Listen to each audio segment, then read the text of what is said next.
अस्सलाम वालेकुम। Welcome to science knowledge. आज के वीडियो लेक्चर में हम बात करेंगे सेमीकंडक्टर्स के बारे में और हम ये जानने की कोशिश करेंगे कि सेमीकंडक्टर्स किसे कहते हैं, इसके एग्जांपल्स को देखेंगे, इसकी कैरेक्टरिस्टिक्स को समझेंगे और इसका हम कैसे इस्तेमाल में ला सकते हैं। तो चलिए स्टार्ट करते हैं हम अपनी आज की ये वीडियो। किसी भी किस्म के मटेरियल में से जब हम करंट को पास करते हैं तो वो मुख्तलिफ तरीके से बिहेव करता है। उसके उस बिहेवियर को जब उसको करंट के साथ एक्सपोज किया जाए, जब हम स्टडी करते हैं तो हमें पता चलता है कि इसकी 3 टाइप्स हो सकती हैं। यानी वो मटेरियल कंडक्टर हो सकता है, इंसुलेटर हो सकता है या सेमीकंडक्टर हो सकता है। जब किसी मटेरियल में से करंट को पास किया जाए और वो करंट उस मटेरियल में से बाआसानी गुजर जाए तो उस मटेरियल को कंडक्टर कहा जाता है, क्योंकि उसके अंदर मुखालफत बहुत कम होती है इलेक्ट्रॉन्स के ख़िलाफ़। तो इस वजह से उसमें से करंट बहुत आसानी से गुजर जाता है। लेस रेजिस्टेंस की वजह से उस मटेरियल को हम कंडक्टर कहते हैं। इसके एग्जांपल की बात करें तो इसमें हमारे पास आयरन, गोल्ड, सिल्वर, इस तरह की एग्जांपल्स हमें देखने को मिलती हैं। अगर हम इसकी सेकंड टाइप की बात करें यानी कि इंसुलेटर्स, तो वो इसके बिल्कुल रिवर्स है। यानी कि जब आप उसमें से करंट पास करेंगे तो वो करंट उस मटेरियल में से बिल्कुल भी नहीं गुजरेगा, यानी कि उसमें रेजिस्टेंस ज़्यादा होगी। इसकी मिसाल हम अपने इर्द गिर्द बहुत आम तौर पर देखते हैं, यानी कि glass, rubber, plastic, would, paper and etceteras. तो ये तो हो गई मटेरियल की 2 types. Number 1 conductor, number 2 insulators. Conductor जिसमें से करंट बआसानी पास हो जाए, रेजिस्टेंस कम हो, और जबकि दूसरी साइड पर हमारे पास इंसुलेटर है जिसमें से करंट बआसानी पास ना हो और उसमें रेजिस्टेंस ज़्यादा हो। लेकिन एक तीसरी टाइप भी है जिसमें कंडक्टर और इंसुलेटर दोनों की मिलती जुलती खसूसियात पाई जाती हैं और उसका नाम सेमीकंडक्टर्स है। तो चलिए अब हम सेमीकंडक्टर्स को बहुत डिटेल में स्टडी करते हैं कि सेमीकंडक्टर किसे कहते हैं और इसकी क्या कैरेक्टरिस्टिक्स हैं और इसको हम कैसे यूज़ कर सकते हैं। तो चलिए स्टार्ट करते हैं। सेमीकंडक्टर्स उन मटेरियल्स को कहते हैं जिनमें से करंट कंडक्टर्स की तरह बआसानी ना गुजर सके, लेकिन ऐसा भी नहीं है कि उसमें से करंट गुजरे ही ना, जैसे कि इंसुलेटर्स के केस में होता है। ठीक है।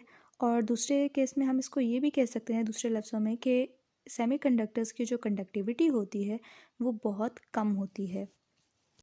कंडक्टिविटी किसी भी मटेरियल की ये एबिलिटी होती है कि वो इलेक्ट्रिक करंट को अपने अंदर से पास करवा सके या कंडक्ट करवा सके।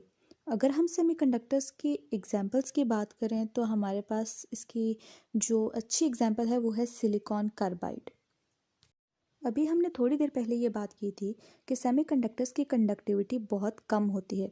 तो इसकी कंडक्टिविटी को बढ़ाने के लिए हम एक प्रोसेस करते हैं जिसे हम डोपिंग कहते हैं। डोपिंग एक ऐसा प्रोसेस है जिसके ज़रिए हम सेमीकंडक्टर्स की कंडक्टिविटी को बढ़ा सकते हैं। डोपिंग एक ऐसा प्रोसेस है जिसमें इम्प्योरिटीज़ को सेमीकंडक्टर्स के साथ ऐड किया जाता है ताकि जो उसकी कंडक्टिंग प्रॉपर्टीज़ हैं, इलेक्ट्रिकल कंडक्टिंग प्रॉपर्टीज़ हैं, उसको बढ़ाया जा सके। तो इस मकसद के लिए जो हम डोपिंग करते हैं उसके नतीजे में जो हमारे पास सेमीकंडक्टर आता है उसको हम एक्सट्रिंसिक सेमीकंडक्टर भी कहते हैं। तो जो डोपिंग की जाती है सेमीकंडक्टर्स की, उसके नतीजे में हमारे पास 2 तरह के सेमीकंडक्टर्स आते हैं। Number 1 N type semiconductors and number 2 P type semiconductors. तो अब हम इन 2 टाइप्स को डिटेल में पढ़ते हैं कि ये क्या होते हैं। तो सबसे पहले हम एन टाइप को पढ़ते हैं।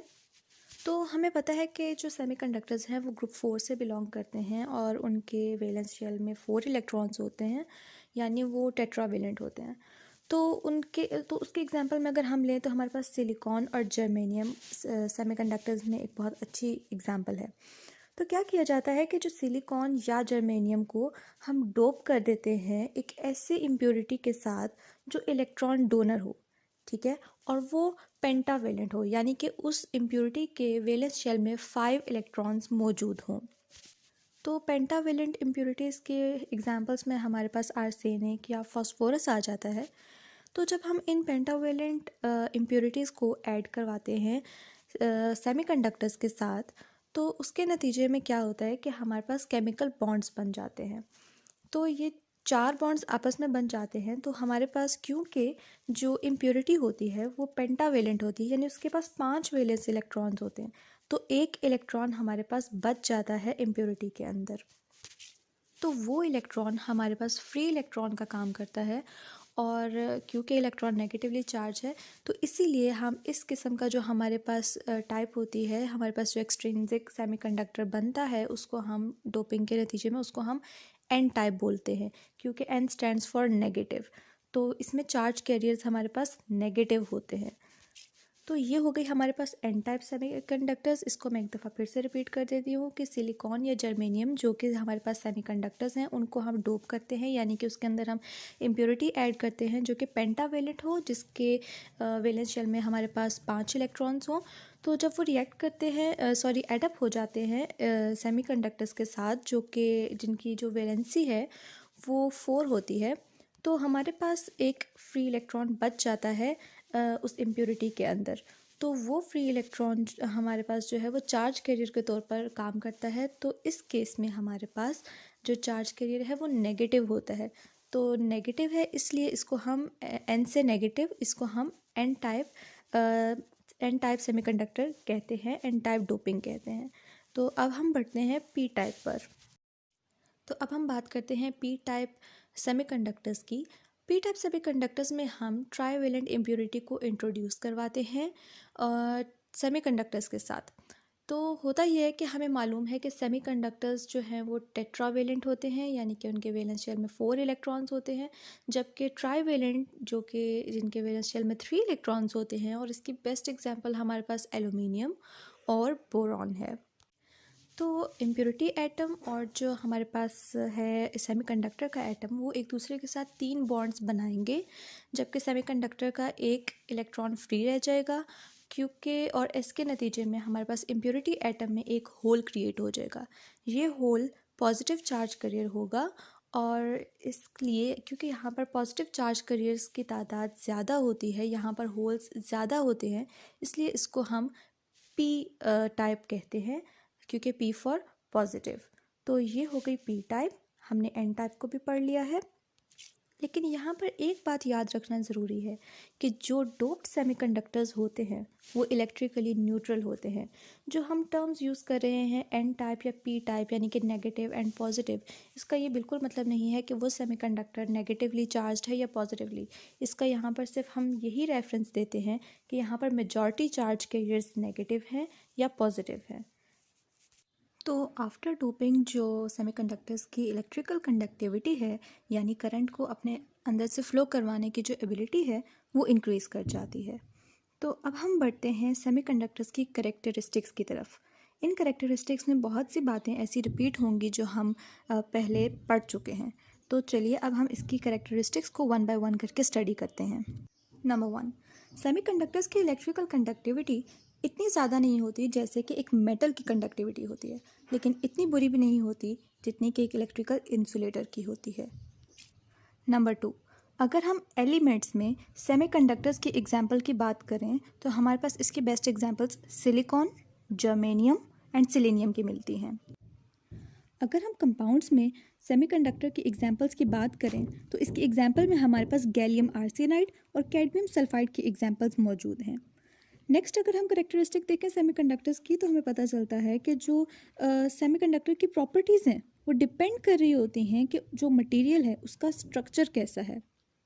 नेक्स्ट करेक्टरिस्टिक की तरफ आएँ जो हम पहले भी पढ़ चुके हैं कि सेमीकंडक्टर को हम डोप कर सकते हैं डिफरेंट इम्प्योरिटीज़ के साथ, ताकि हम उसकी जो डिज़ायर्ड प्रॉपर्टीज़ हैं, जो प्रॉपर्टीज़ हमें चाहिए, लेट्स से उसकी इलेक्ट्रिकल कंडक्टिविटी को इंक्रीज़ करना, ये हमारी डिज़ायर्ड प्रॉपर्टी है, तो हम उसको हासिल कर सकते हैं। सेमीकंडक्टर्स में सॉलिड स्टेट फिज़िक्स की साइंस इन्वॉल्व होती है।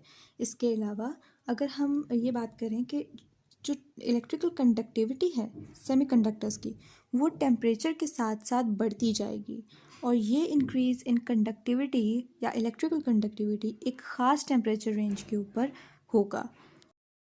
इलेक्ट्रॉनिक्स में लेट्स से कंप्यूटर्स में पहले वैक्यूम ट्यूब्स का इस्तेमाल किया जाता था, लेकिन बाद में वैक्यूम ट्यूब्स को ट्रांजिस्टर्स ने रिप्लेस कर दिया, और हम ये बात भी जानते हैं कि ट्रांजिस्टर्स सेमीकंडक्टर्स से मिलकर बने होते हैं।